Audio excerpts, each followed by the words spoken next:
सिंधु घाटी सभ्यता के शासन स्वरूप की यदि बात करें तो स्थिति उतनी स्पष्ट नहीं है जितनी कि धार्मिक जीवन, राजनीतिक आर्थिक जीवन या उनके नगरीय जीवन की बात होती है। उनका जो राजनीतिक व्यवस्था थी, राजनीतिक शासन व्यवस्था थी, वह उसका उदाहरण बहुत कम दिख रहा है और इसलिए यह स्पष्ट नहीं है कि वे लोग किस तरह की शासन व्यवस्था पर विश्वास करते थे।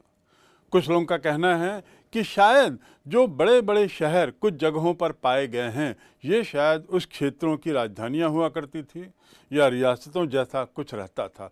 कालीबांगन, लोदाल, हरप्पा, मोहनजोदारो, चन्हुदारो, ये अलग अलग क्षेत्रों में एक समानतः दूरी पर लगभग पाए गए हैं, इसलिए यह अंदाज लगाया जाता है। लेकिन फिर भी एक अन्य वर्ग के इतिहासकारों का कहना है कि ऐसा परिलक्षित नहीं होता कि ये क्षेत्रीय उसमें बटे हुए थे, बल्कि शायद उनको लगता है कि यह शासन व्यवस्था केंद्रित थी, एक व्यक्ति केंद्रित या एक केंद्र केंद्रित थी, क्योंकि सभी जगह लगभग समान तरीके की कार्यशैली या उनके जीवन यापन की शैली पाई गई है। यह समानता इस बात की ओर इशारा करती है कि शायद राजनीतिक व्यवस्था भी कुछ ऐसी थी जो किसी एक धुरी पर केंद्रित थी। राजा या लोकतंत्र, इस पर भी यह स्पष्ट नहीं हो पाया है, लेकिन इतना तय था कि लोग अपने विचारों को, अपने कार्य को, अपने व्यवसाय को बढ़ाने के लिए स्वतंत्र थे। राजनीतिक व्यवस्था जानने के बाद अब हम आते हैं उनके एक बहुत अहम बिंदु पर। उनके जीवन के धर्म का क्या प्रभाव था, उनकी धार्मिक जीवन कैसा था, उनका भगवान पर कितना विश्वास था। धार्मिक जीवन की बात करें तो हमारा ध्यान सबसे पहले इस बात पर जाता है कि अन्य सभ्यताओं की तरह सिंधु घाटी की सभ्यता में कोई मंदिर अभी तक नहीं मिला है, या ऐसा कोई भवन नहीं मिला है जो जिससे यह लगे कि शायद वे लोग मंदिर आदि जाते थे और वहाँ जाकर पूजा करते थे। मूर्तियाँ अवश्य मिली हैं, लेकिन वे मूर्तियाँ अलग अलग जगहों पर मिली हैं, अलग अलग रूप में मिली हैं और उनके अलग अलग अर्थ मायने निकाले गए हैं। उदाहरण के लिए, जैसा मैंने बताया पूर्व में, ऐसी मोहरें बहुत मिली हैं जिसमें बुल है, सांड है, कुबड़ निकला हुआ है, और इससे ये स्पष्ट ऐसा लगता है कि शायद वे लोग ऐसे पशु की विशेष पूजा करते थे और उसे पशुपति भगवान का रूप माना, आधुनिक पशुपति भगवान का एक रूप माना जा रहा है। कुछ ऐसी मूर्तियां भी मिली हैं जिसमें एक व्यक्ति योगी के रूप में पालथी मारकर बैठा हुआ है और उसके 3 सींग हैं। इस मूर्ति से ऐसा लगता है कि शायद वे योगिक मुद्रा से वाकिफ थे और शायद उस व्यक्ति को किसी तरह का एक शक्ति का अवतार मानते हुए, रूप मानते हुए उसे पूजते थे। पूजने का क्या तरीका था, अर्चना करने का क्या तरीका था, इसका हमें कोई उदाहरण अभी तक नहीं मिला है। इसके साथ ही कुछ ऐसे अवशेष मिले हैं जिससे ऐसा लगता है कि शायद वे धरती को एक उर्वरका देवी मानते थे, यानी एक महिला की मूर्ति मिली है या एक चित्र उकेरा हुआ मिला है मोहर में, जिसमें एक महिला है और उसके गर्भ से कुछ ऐसा लग रहा है मानो धरती का रूप दिखाई दे रहा है। तो शायद ऐसा माना जाता है कि धरती को एक प्रजनन का एक रूप मानते हुए उसे पूजते थे या उसे इज्जत देते थे। साथ ही वृक्ष की भी पूजा करते थे। कुछ चित्रों में पीपल के पेड़ का चित्र बना हुआ है, व्यक्ति बैठा है और पीपल के 9 पेड़ों का चित्र बना है, जिससे यह माना जाता है कि शायद वे लोग वृक्षों की पूजा करते थे। इसके अलावा कुछ जानवरों को जिसको पालते थे उसके भी वे पोषक थे, पूजा करते थे। मैंने बताया पूर्व में कि उनके किन जानवरों को वो पालते थे और क्यों पालते थे। कुछ को वो अपनी यात्रा के लिए, आवागमन के लिए, कुछ को अपनी सुरक्षा के लिए, और कुछ को चूँकि वो शाकाहारी और मांसाहारी दोनों थे, इसलिए हो सकता है कुछ जानवरों को भोजन आदि के रूप में वो लेते थे और इसलिए उसकी एक तरीके से अर्चना करते थे। ताबीज, जो महिलाओं की मूर्तियां मिली हैं, पुरुषों की मूर्तियां उकेरी हुई मिली हैं मोहरों में, उसमें ऐसा दिखता है कि महिलाओं के हाथ में ताबीज है और वे शायद इस ताबीज पर विश्वास करती थीं या ताबीज की शक्ति पर विश्वास किया जाता था उस ज़माने के लोगों द्वारा। अंतिम बिंदु जो इस पर हम आते हैं वे है कि साथ ही कुछ ऐसे उदाहरण भी दिखे हैं जिससे ऐसा लगता है कि वे लोग अग्नि पूजा करते थे, यानी आग की पूजा करते थे। व्यक्ति की जब मृत्यु होती थी तो किस तरह के आयोजन होते थे, इस पर ऐसा लगता है कि वे लोग व्यक्ति को दफनाते भी थे, व्यक्ति को जलाते भी थे और मृत लाश को शायद जानवरों के खाने के लिए छोड़ दिया जाता था, कई बार कई मौक़ों पर, और बचे हुए अवशेष को दफनाया जाता था या जलाया जाता था। तो तीनों तरह की पद्धति, दाह संस्कार की पद्धति का उस समय पालन होता था, लोग करते थे। और इस दाह संस्कार की पद्धति से ये भी स्पष्ट होता है कि उस समय के लोग इतने में इतना जरूर विश्वास करते थे कि कुछ शायद अगले जीवन में यह व्यक्ति किसी रूप में जाता है, इसीलिए एक फॉर्मल तरीके से उनका दाह संस्कार किया जाता था। इस प्रकार उनके जो जीवन, धार्मिक जीवन जो था, वह पूजा पाठ पर कितना केंद्रित था इसकी जानकारी तो नहीं है, पर वहाँ की मोहरें, उस समय के पाए गए अन्य मिट्टी के अवशेष, इनसे परिलक्षित होता है कि वे लोग किसी न किसी रूप में किसी शक्तियों को कभी मानते थे, चाहे वो पेड़ हों, चाहे कुछ जानवर हों, चाहे योगी हों, चाहे अन्य कुछ चीज़ें हों। और दाह संस्कार स्वयं में किया जाना यह भी इस बात की इशारा करता है। वह सभ्यता जो इतनी आधुनिक थी, इतनी विशाल थी और इतनी व्यवस्थित थी, यह तभी संभव है जब उनमें वैज्ञानिक दृष्टिकोण हो। दूसरे शब्दों में, ऐसा कतई नहीं हो सकता कि सिंधु घाटी सभ्यता के निवासी विज्ञान में हम में से किसी तरीके से पिछड़े हों। उनकी वैज्ञानिक व्यवस्था या वैज्ञानिक व्यवस्था की बात करें तो हम पाएंगे कि वे लोग अति आधुनिक थे अपने समय को देखते हुए। मैंने पूर्व में बाट का जिक्र किया, मैंने पूर्व में नाप तौल का जिक्र किया, मैंने पूर्व में आपको बताया कि वे दशमलव से वाकिफ थे। जहाँ तक उनकी लंबाई नापने का जो औजार था वह लगभग 1 फीट का पाया गया है और शायद हाथ का उपयोग भी, हाथ की लंबाई भी वह लेते थे लंबाई को नापने के लिए। वैज्ञानिक प्रगति की बात करने पर हमारा ध्यान सबसे पहले जाता है कि आखिर हमें कैसे जानकारी मिली या मिलती है कि उन्हें कितनी वैज्ञानिक प्रगति उनके द्वारा की गई थी। दुर्भाग्य से आज भी हमें उनके लिपि के अनेकों उदाहरण मिले हैं, लेकिन लिपि से हम डिसाइफर नहीं कर पाए कि यह क्या लिखा है। उस पर अभी भी शोध जारी है, लेकिन कुछ बातें स्पष्ट हो गई हैं कि शायद वे दाएं से बाएं लिखते थे। दूसरा, उनकी लिपि में पिक्टोग्राफिक यानी चित्रों का काफ़ी उपयोग होता था।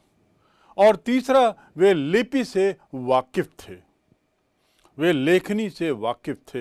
यह बात बड़ी स्पष्ट है। ऐसा लगता है कि शायद उनकी जो लिपि थी 400 उसमें अक्षर होते थे, तो यह एक बहुत बड़ी संख्या है और शायद इसीलिए उनकी लिपि से अभी भी हम पूर्ण रूपेण वाकिफ नहीं हो पाए हैं। और विश्वास है कि जब यह लिपि समझ में आ जाएगी तो बहुत सी नई नई धारणाएं, नए नए बातें इस सिविलाइजेशन के बारे में, इस सभ्यता के बारे में सामने आएंगी। इसके अलावा वे चित्रकला और मूर्ति कला से में पारंगत थे। जैसा मैंने बारंबार प्रारंभ से बताया है कि उनके द्वारा बनाए गए विभिन्न चित्रों से हमें बहुत सी जानकारी मिली है। ये चित्र रंगीन होते थे, ये चित्र उकेरे गए हुए होते थे और ये चित्र विभिन्न तरह की दीवारों में या पक्की मिट्टी में, पकाई गई मिट्टी में उसको मोहर के रूप में बनाकर बनाए गए थे। और इन्हीं चित्रों में या इन्हीं मूर्तियों में, मूर्ति कला में भी वे बहुत ज़्यादा कुशल थे, उन्हें काफ़ी कौशल हासिल था। इन्हीं मूर्तियों में योगी का चित्र है, इन्हीं मूर्तियों में नर्तकी बालिका का चित्र है, इन्हीं मूर्तियों में वह सांड का चित्र है जिसके बारे में मैंने जिक्र किया है, जिसको हम कुबड़ वाला सांड कह सकते हैं, शायद जिसकी वे पूजा करते थे। इन्हीं चित्रों में हमने पीपल का उदाहरण देखा है और आदि आदि। तो इस प्रकार यह स्पष्ट है कि सिंधु घाटी के लोग मूर्ति कला में तो अत्यंत पारंगत थे और उन्हें रंगों की जानकारी भी थी, क्योंकि बहुत से चित्र रंगीन पाए गए हैं और ऐसा लगता है कि वे किस तरीके से मिलाए गए थे, यह तकनीक अभी हमें समझने की ज़रूरत है। साथ ही धातु कर्म भी उनका एक कौशल होता था। धातु कर्म का अर्थ क्या है? वे वाकिफ़ थे तांबे से, वे वाकिफ़ थे कांसे थे। आपको मालूम होना चाहिए कि तांबे से यदि कुछ बनाना है तो उसे 1000 डिग्री से ज़्यादा गर्म करना होता है, तब जाके वो थोड़ा पिघलता है, तब जाकर वह इतना पिघलता है कि उसका कुछ बनाया जा सके, उसे नया रूप दिया। यानी वो वाकिफ़ थे कि इतनी डिग्री तक टेम्परेचर, तापमान को कैसे ले जाया जाए। साथ ही उनको जानकारी थी कि तांबे को यदि टिन से मिलाया जाए और उसका प्रतिशत कितना रहे, तब जाकर कांसा बनता है। तो कांसे के कुछ उदाहरण भी मिले हैं जो यह बात को स्पष्ट करते हैं कि उन्हें यह वैज्ञानिक सोच थी कि तांबा और टिन मिलाने से कांसा मिलता है, और साथ ही मिश्र धातु को कैसे बनाएं, इसकी कला से वह अच्छी तरह वाकिफ थे। वास्तव में उनके वैज्ञानिक प्रगति के अनेकों उदाहरण हैं। एक उदाहरण और आपको देना चाहूँगा और वह है जल मार्ग से वे व्यापार करते थे। इसका अर्थ जहाज से वे वाकिफ थे, नाव बनाना जानते थे। और गुजरात राज्य में एक बंदरगाह मिला है, एक ऐसा शहर मिला है सिंधु घाटी का जो समुद्र के किनारे है, और वहाँ की खुदाई से ऐसा लगता है कि शायद वह बंदरगाह रहा होगा। लोदाल, LOTHA, लोदाल गुजरात का एक क्षेत्र जहाँ पर संभावना है कि सिंधु घाटी के लोग वहाँ से मेसोपोटामिया सभ्यता के साथ अपना व्यापार करते थे। मेसोपोटामिया में भी वहाँ भी जो मुहरें पाई गई हैं, उससे ऐसा लगता है कि ये मुहरें शायद भारत से वहाँ गई थीं। और मेसोपोटामिया के साहित्य में या उनके मुहरों में मेहुल नाम की जगह का जिक्र है, जो शायद माना जाता है मरकान, जो ईरान के पास जो एक शहर का मैंने जिक्र किया, जो सिंधु घाटी का सभ्यता का एक अंतिम छोर माना जाता है पूर्व में, उस शहर का शायद मेहुल नाम उनके अनुसार था। मेलुका उनके अनुसार यह नाम था। इस प्रकार इनके वैज्ञानिक प्रगति की जानकारी जानने के बाद हम ये कह सकते हैं कि सिंधु घाटी की सभ्यता अत्याधुनिक सभ्यता थी। अत्याधुनिक सभ्यता सभी दृष्टि में, चाहे वो जीवन शैली हो, चाहे वो नगरीय शैली हो, चाहे धार्मिक जीवन हो, सामाजिक जीवन हो या आर्थिक संरचना हो। हमें केवल उनके राजनीतिक जीवन की जानकारी बहुत कम मिली है। यहाँ पर वैज्ञानिक प्रगति की बात करें तो हमें एक शिलाजीत जैसी चीज की भी जानकारी मिली है जो शायद उनको शक्ति देने का काम करती थी। यह तभी संभव, इस तरह की जानकारी उनको थी, यह तभी संभव है जब वह वैज्ञानिक क्षेत्र में भी, चिकित्सा के क्षेत्र में भी कुशल रहे होंगे। यह सभ्यता जो इतनी विशाल थी, जो इतनी विशेषताओं से भरी हुई थी और जो इतनी आधुनिक थी, आखिर इसकी पतन कैसे हुआ, आखिर इसकी समाप्ति कैसे हुई, यह सभ्यता क्यों जारी रह नहीं पाई, इसको लेकर विद्वानों में, पुरातत्व शास्त्रियों में विभिन्न तरह के विचार हैं। कुछ लोगों का कहना है कि शायद सिंधु घाटी की सभ्यता का पतन उस समय की हुई भौगोलिक उथल पुथल के कारण हुआ होगा, जिसमें शायद भूकंप आदि रहा होगा, और इस भूकंपों से जो जमीन हिली होगी, समुद्र के पानी ने वहाँ पर पूरी सभ्यता को समाप्त कर दिया होगा। लेकिन हमें ये नहीं भूलना चाहिए कि भूकंप आदि से शहर ख़त्म होते हैं, नगर टूटते हैं, नगर बर्बाद होते हैं, लेकिन सभ्यता समाप्त नहीं होती। तो इस प्रकार यह जो उत्तर है या यह जो सोच है, यह पूर्ण रूप से स्वीकार्य नहीं है। दूसरा कारण जिसको लेकर लोगों में विवाद है, जिसे लोग पुरातत्वशास्त्री कहते हैं, वह है शायद नदी का मार्ग बदलना। उस समय की जो 2-3 नदियां थी, उन्होंने निश्चित रूप से मार्ग बदला। मार्ग बदलने से संभावना है कि वहाँ की ज़मीन शुष्क हो गई होगी, बंजर हो गई होगी, मौसम परिवर्तन हुआ होगा, और इस मौसम परिवर्तन और बंजर होने से वहाँ की सभ्यता टूट गई और वे लोग अलग अलग जगह बिखर गए। ये बात भी देखी जा रही है कि जो बाद का काल है, 1900 से 1600 तक का काल, मैंने जैसा आपको बताया वह इनका पूर्ण विकसित काल है। लेकिन 1600 से बाद के काल में देखा जा रहा है कि क्षेत्रीयता ज़्यादा पनपने लगी। जो पूरी सिंधु घाटी सभ्यता में जो सब चीज़ें कॉमन दिखती थी, सामान्य दिखाई देती थी, एक रूप दिखाई देती थी, अब वह धीरे धीरे कम होने लगी। ईंटों का आकार, ईंटों का क्वालिटी, ईंटों की गुणवत्ता, बर्तनों की गुणवत्ता, जो अन्य कार्य थे उसकी गुणवत्ता में परिवर्तन दिखाई दिया, बदलाव दिखाई दिया, विभिन्नता दिखाई दी। इसलिए ऐसा लगता है कि शायद जो केंद्रीय जो सत्ता थी, जो पूरा केंद्रित था एक हाथ में, वह शायद समाप्त हो गया। साथ ही तीसरा कारण भूकंप आदि पहला, उसके अलावा नदी का मार्ग बदलना, जिसमें सिंधु घाटी भी है, सिंधु नदी भी शामिल है। इन सब के मार्ग बदलने से बंजर होना, या इन सब के मार्ग बदलने के कारण शायद शहरों का इस नदी में बह जाना। तीसरा और अंतिम कारण जो एक प्रसिद्ध इतिहासकार श्री व्हीलर ने कहा है, वह कहा है कि शायद आर्य लोगों के विदेश से आने पर उन्होंने जो हमले किए, वह इस सभ्यता के पतन का कारण बना, और यह सभ्यता जो वैसे ही अपने पतन पे थी, वह पूर्ण रूपेण समाप्त हो गई। लेकिन आखिर इसका निश्चित कारण क्या है, यह अभी भी स्पष्ट नहीं हो पाया है।